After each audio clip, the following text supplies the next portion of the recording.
Aller à la rencontre avec notre petite caravane escargot nous permet effectivement de prendre le temps de s'arrêter et d'entendre les personnes qui viennent à notre rencontre, nous exprimer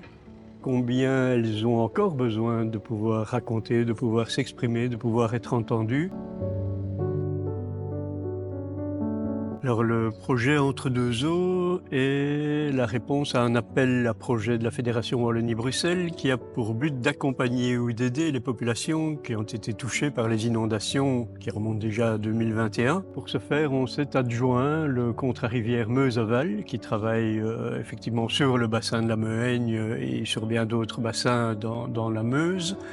pour justement aller à la rencontre des populations et voir où elles en sont, ce qu'elles ont vécu, pas tellement pour relever un cadastre des malheurs, mais plutôt pour essayer de voir comment les accompagner dans l'idée que les inondations ne s'arrêteront probablement pas. Ce qui nous préoccupe aussi, c'est de travailler avec elles dans l'idée d'une solidarité,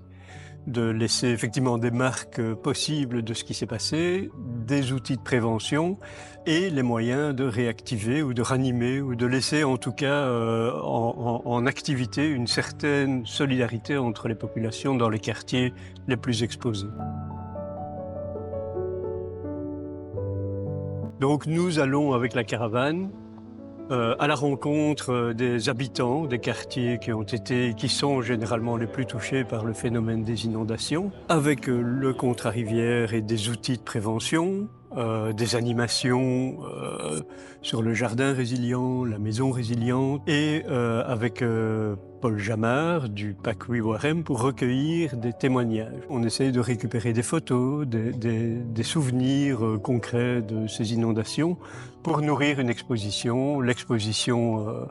Entre deux eaux qui se monte autour de la tapisserie de Fabienne Selleck sur la Mehaigne et ses méandres.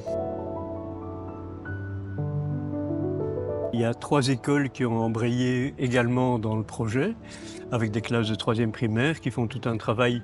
autour de l'eau. Les enfants ont quand même vécu les inondations dans ces villages-là et dans leurs écoles. Donc il y a effectivement de leur part aussi tout un travail sur le témoignage, par dessin, par texte, par recueil de témoignages de personnes âgées, etc. Et donc tout ça se retrouvera également dans l'exposition le 21 novembre.